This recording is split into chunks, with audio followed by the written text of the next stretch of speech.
बतावे चलो तने महाभारत से सुनाए के मिल जाई, रामायण से सुने के मिल जाई, लेकिन अभी 15 अगस्त बीतल है। 26 में हम लोगन के ना तक खाए के अधिकार, ना तक चले के, ना तक पहिरे के कोई अधिकार ना रहल। वही समय की बात बतावे चलत रहे जौन समय धरती माता गुलामी के जंजीर में जकड़ी हुई करार थी।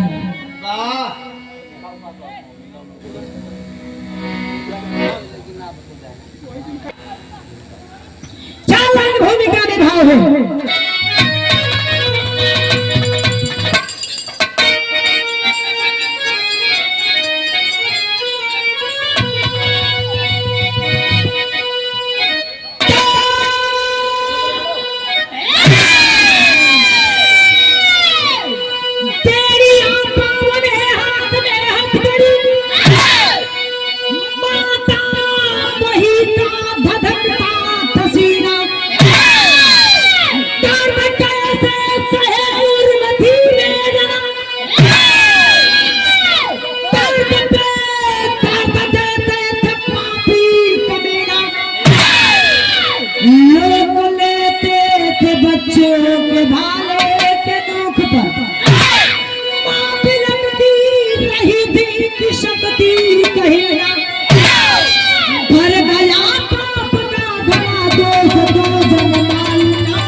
पाकिस्तान बंटवारा ना भइल, अंग्रेजन का जमाना रहा।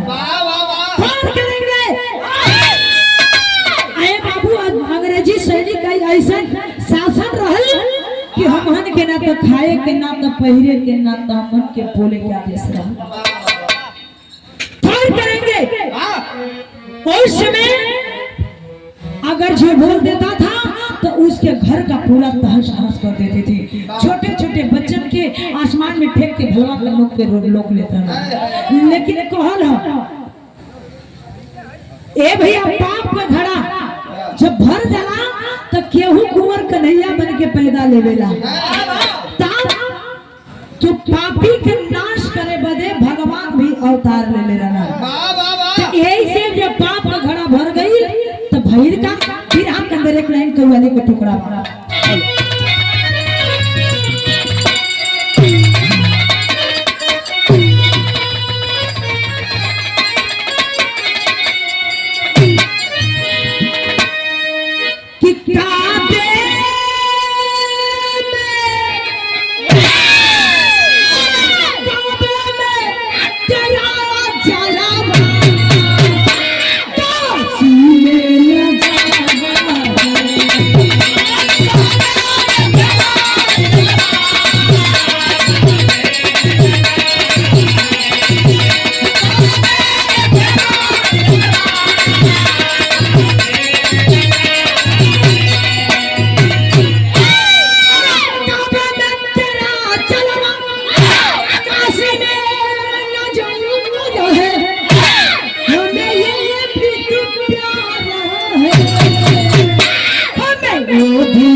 चरणों में प्राण आशीर्वाद विचारे और आदड़ी हमारे गार्जियन, हमारे गुरुजी, जो कि हमको आज से नहीं, हम जब गाना जब सीखत रही, आज भी तुम्हारा सीखते बड़ी जब चालू कर ले रही हम गावे, तो हमारे गुरुजी एक एक अक्षर लिखे और कविता के बतावे।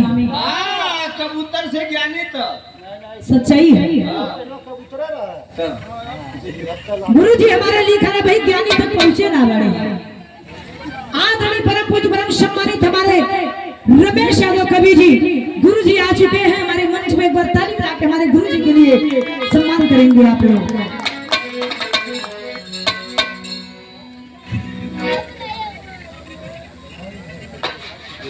और देखिए फिर आगे बड़े अच्छे कलाकार शशि लाल यादव वीर रस के भाव पे 10 रुपया दे के सम्मान कैला और साथ में सुंदर पुष्पहार।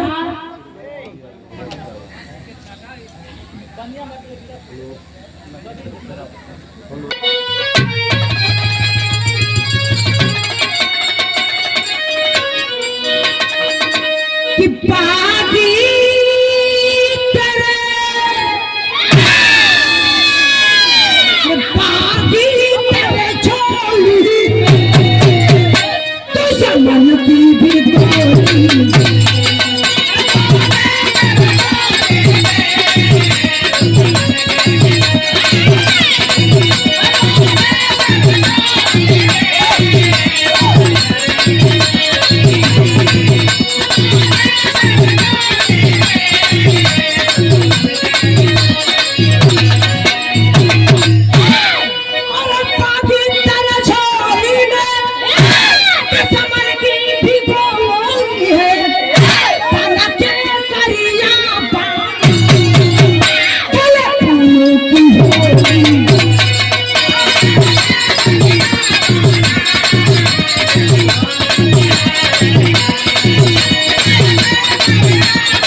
करेंगे हमरे हिंदुस्तान के जवान कर रहे हैं पागी तेरे झोली में दुश्मन की भी गोली है।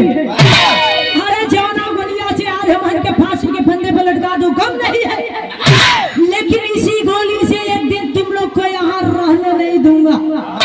गौर करेंगे जिस दिन तिरंगा नसीब हो जाएगा उस दिन इसमें छोड़ के धरती छोड़ के जाना पड़ेगा। लेकिन कहानी कहाँ क्यों चौरी शहर से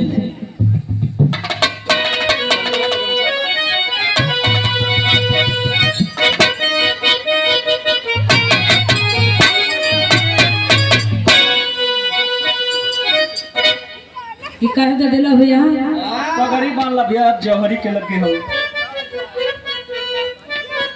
तेरा गुरु जी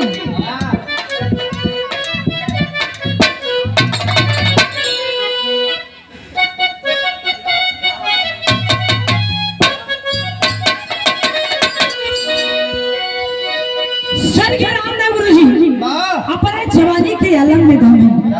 अरे रजा तर आलम भले छोटे से लेकिन घाव बड़ा बड़ी यार करता है। कोखा में लगा हुआ है कोखा धरा दी कैसे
तो के तो दार बाबू हो